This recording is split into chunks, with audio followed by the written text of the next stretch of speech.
Dios les bendiga. Amén. Vamos a leer la palabra de Dios en el libro de Jonás, capítulo 1. Les invito a ponerse de pie, por favor. Leemos el versículo 1 y el versículo 2. Lo leo para bien de todos, pero les invito a que ustedes lo puedan leer ahí en pausa, voz baja. Dice la palabra en autoridad del Padre, del Hijo y del Espíritu Santo. Amén. Vino palabra de Jehová a Jonás, hijo de Amitai, diciendo: levántate y ve a Nínive, aquella gran ciudad, y pregona contra ella, porque ha subido su maldad delante de mí. Que el Señor nos bendiga por medio de su palabra.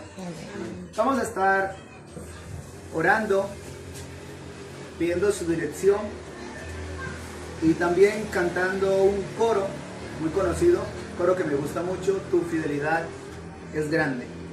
Vamos a cantar el himno inicial y luego oramos. Cantamos.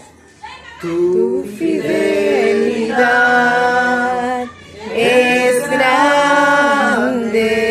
Gracias. Tu fidelidad incomparable. Nadie como tú, bendito Dios. Grande es tu fidelidad. Señor, te damos gracias. En este momento bendecimos tu nombre. Gracias por tu fidelidad. Sabemos que es grande, Señor.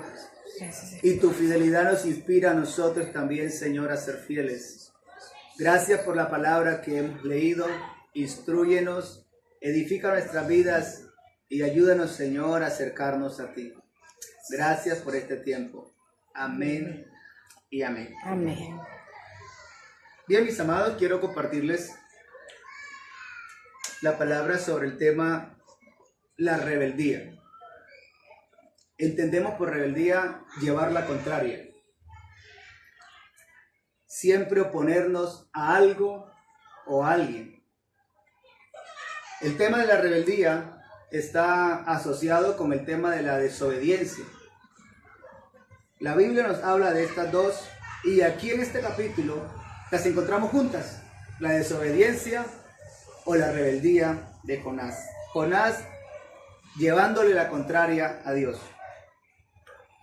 Quiero señalarles que la condición caída para este pasaje es el pecado, y la rebeldía traen el juicio de Dios. Así lo vemos a lo largo de toda la historia sagrada en la Biblia. Así lo vemos acá en el libro de Jonás, y a nosotros nos consta, porque cuando nos rebelamos contra Dios, cuando somos desobedientes, pues el Señor debe también castigarnos. Y la cuestión crítica es una pregunta que nos lleva a reflexionar: ¿qué sentido tiene rebelarnos contra Dios? ¿Qué sentido tiene para nosotros llevarle la contraria a Él? Permítame ilustrar algo de manera muy práctica. Cuando éramos niños, a veces le llevábamos la contraria a nuestros padres. Mamá nos decía no salga y finalmente terminábamos saliendo. Papá nos decía no haga esto y terminábamos haciendo contrario a lo que papá nos decía. Bien, sabemos que al final ellos terminaban castigándonos a nosotros, aunque no lo disfrutaban ellos, porque todo padre le duele castigar a su hijo. A mí me duele cuando tengo que castigar a Natán, cuando tengo que castigar a Jaciel. Ahora puedo imaginar que a Dios le duele cuando tiene que castigarnos a nosotros.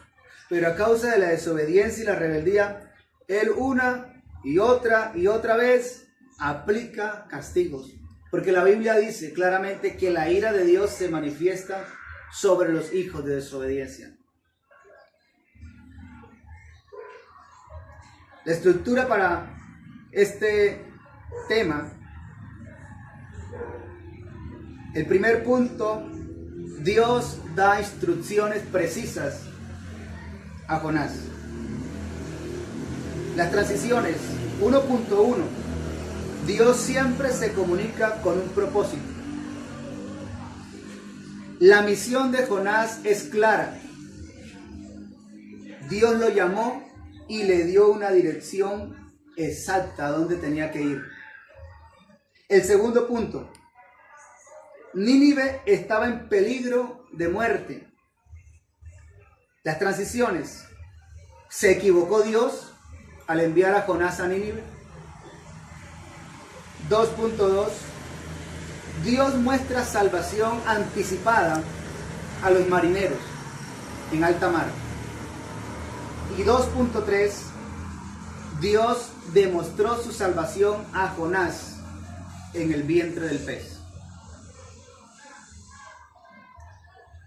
Hay un pasaje en la Biblia que quiero citar antes de hablarles más de Jonás, y es de Génesis.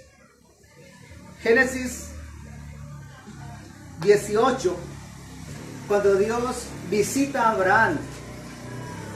Y Dios viene para decirle a Abraham, para informarle a Abraham lo que iba a hacer sobre Sodoma y sobre Gomorra. Aquellas ciudades pecadoras. La Biblia nos enseña que allá el pecado se había desbordado en gran manera también. Tanto que Dios decide destruirlas por completo. Así que Dios viene a Abraham y le informa. Note que hay una diferencia entre la escena Dios-Abraham, Dios-Jonás. Porque Dios a Abraham le está informando lo que va a hacer, pero no le envía nada. En la escena Dios-Jonás, Dios le está diciendo a Jonás lo que va a hacer con Nínive, pero lo está enviando a llevar una palabra de arrepentimiento. Porque esto es lo que está haciendo Dios con Jonás. Levántate, el versículo que hemos leído, Dios le dice, y por eso el primer punto es clave. Dios da instrucciones precisas a Jonás. ¿Cuál era la instrucción? Levántate. Jonás estaba haciendo sus oficios normales. Estaba ocupado en sus actividades. ¿Qué hacía Jonás? Bueno, no sabemos ahora y no podríamos decir a qué se dedicaba, pero Dios le está diciendo, levántate, deja lo que estás haciendo y ve a Nínive, aquella gran ciudad, y pregona contra ella. Así que el trabajo de Dios, el trabajo de Jonás era ir a Nínive y predicar. La misión era clara. Aquí en este pasaje encontramos anticipadamente la gran comisión. La gran comisión la encontramos en Mateo 28, cuando Jesús reúne a los discípulos en el Monte de los Olivos y les está diciendo, vayan a todas las naciones y prediquen el evangelio. Hagan discípulos, enséñenles todas las cosas que os he mandado. Ahora tenemos a Jonás asumiendo anticipadamente la gran comisión también para una nación pecadora. Nínive hacía parte de un pueblo enemigo de Israel y Jonás tenía motivos para no ir a esa ciudad, porque habían resentimientos, porque había rencor, porque había una problemática social, porque había una problemática militar, tantas cosas había, y Jonás estaba lleno de motivos para no ir.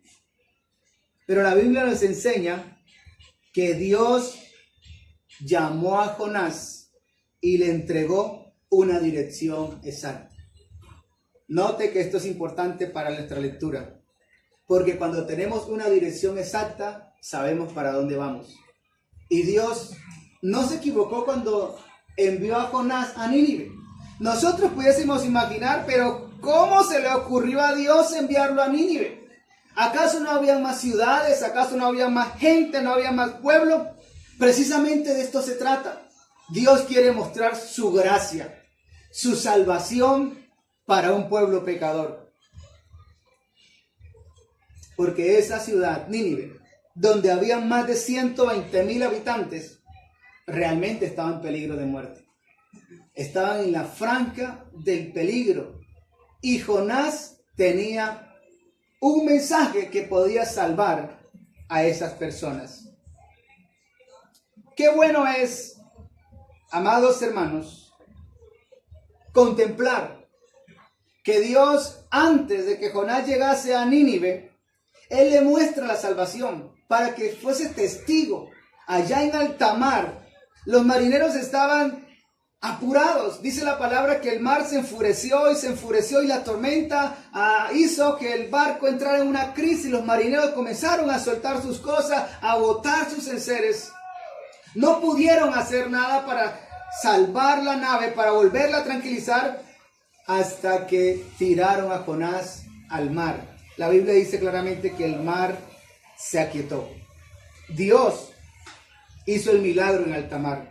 Esa gente al final terminó alabando al Señor, terminó dando sacrificios a Dios y se convirtieron a Dios. Entonces reconocieron que Dios, el Dios de Jonás, ese es el verdadero Dios, el Dios que salva, el Dios que tiene dominio sobre el mar, el Dios que tiene dominio sobre la naturaleza. Es un Dios soberano y como soberano Él hace como quiere, con quien quiere y cuando quiere. Así como se lo estaba demostrando en alta mar, Dios le estaba enseñando a Jonás: yo quiero que vayas a Nínive. Yo tengo el poder para cambiar a esa gente, yo tengo el poder para hacerlo, tengo el poder para destruir, pero tengo el poder también para dar vida. Bendito sea el Señor. Amén. Y luego encontramos la escena de cómo Dios tenía preparado un pez, un submarino. Primer hombre en la Biblia que anda en submarino. Y hasta ahora lo estamos viendo nosotros. Tenía preparado ese submarino que no era para nada cómodo. ¿Se imaginan estar metido en el vientre de un pez?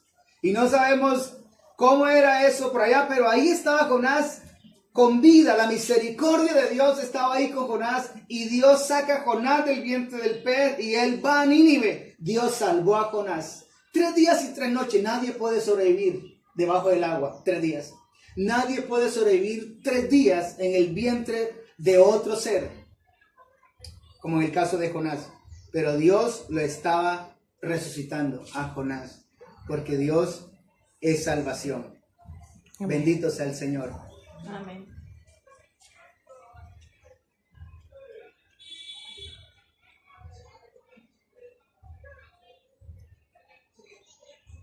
Quiero que pensemos en esto.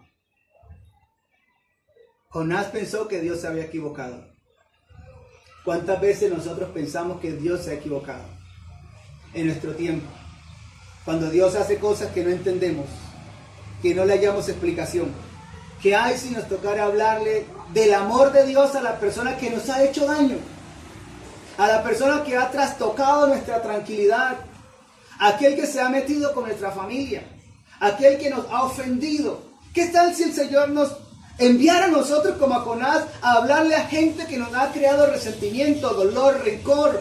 ¿Tendríamos nosotros el amor del Señor en nuestros corazones para ir y decirle a esa persona: venga, si usted se arrepiente, el Señor le va a salvar, el Señor le ama, usted es una criatura de Dios y merece la gracia de Dios? ¿Podríamos hacerlo? ¿O cuál sería nuestra actitud? ¿Actuaríamos como Jonás? ¿Cogeríamos un rumbo distinto al de Dios? ¿Le protestaríamos al Señor? ¿Le diríamos: Señor, yo no voy a Nínive, yo no voy a ir a ese hogar, yo no voy a ir a esa persona?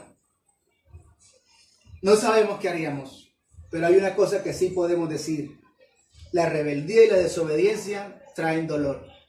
Amén. La rebeldía y la desobediencia traen castigo de Dios. Y Jonás vivió un castigo de Dios. Jonás vivió la reprensión de Dios. Triste, él era el profeta. Él debería actuar de acuerdo a la palabra, pero no lo hizo. Hay una buena noticia para nosotros. No importa, amados hermanos, si hemos sido indiferentes al llamado de Dios, si hemos sido rebeldes a la voz de Dios, porque muchas veces hemos sentido de Dios hacer algo y no lo hacemos, pensando en esto, en aquello. Si no hemos podido obedecer al Señor, es un buen tiempo para levantarnos. Así como Dios le dijo a Jonás: levántate. Es un tiempo para levantarnos en favor de los perdidos. Es un buen tiempo para levantarnos en favor de los drogadictos, de los que están en condición de prostitución, de los que están en la calle, de los alcohólicos. Es un buen tiempo para levantarnos y decirle no a la rebeldía, no a la desobediencia, porque hay un mundo que está en la franja del peligro. Hay un mundo que no conoce de Dios y si lo ha escuchado está atado, está esclavo a la maldad. Y usted y yo, como Jonás, tenemos una palabra de salvación. Amén. Tenemos una palabra de liberación, amado hermano, y el Señor quiere que lo hagamos. Vamos a cerrar nuestros ojos. Les invito a que nos pongamos en pie. Gloria a Dios. La rebeldía.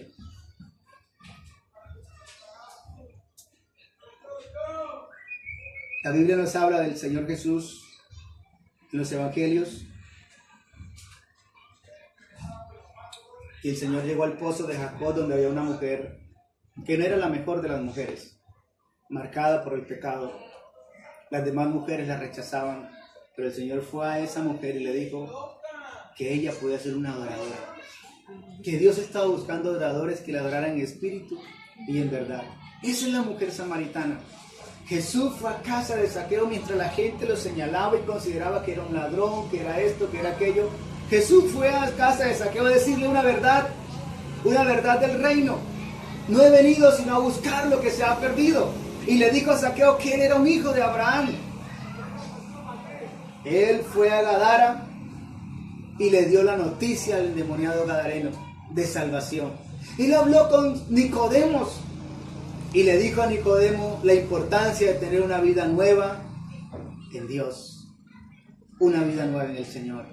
Nínive necesitaba una vida nueva, una oportunidad para arrepentirse, como muchas personas en este tiempo.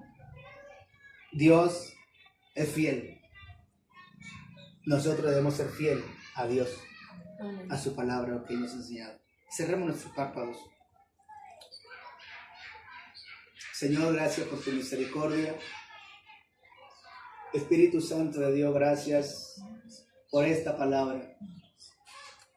Perdona, Señor, las veces que hemos sido desobedientes, rebeldes. Somos conscientes, Señor, que nuestra sociedad como Nínive necesita hombres, mujeres que se levanten, Señor.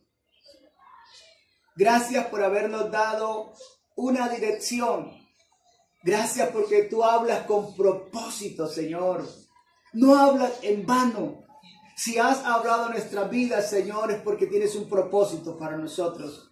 Y si estás hablando a este mundo perdido, es porque tú tienes un propósito para este mundo perdido. Ayúdanos a ser fiel, Señor, y no huir de tu presencia, no ser evasivos a tu voz. Perdónanos porque muchas veces hemos sido renuentes a ti y hemos actuado como Jonás. Ayúdanos a ser fieles a ti, Señor. ¿Qué tal si le decimos al Señor otra vez tu fidelidad es grande? Tu fidelidad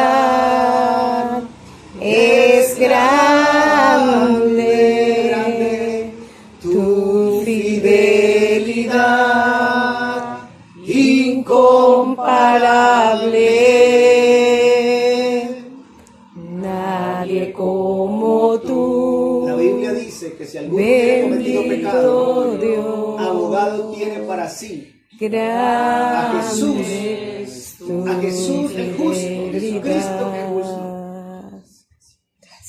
Si hemos fallado, el Señor Jesús está para ayudarnos, para darnos libertad, para defender nuestra causa y para guiarnos por el camino. Amén. Gracias, Señor. Amén y amén. Amén. Que el Señor les bendiga. Amén.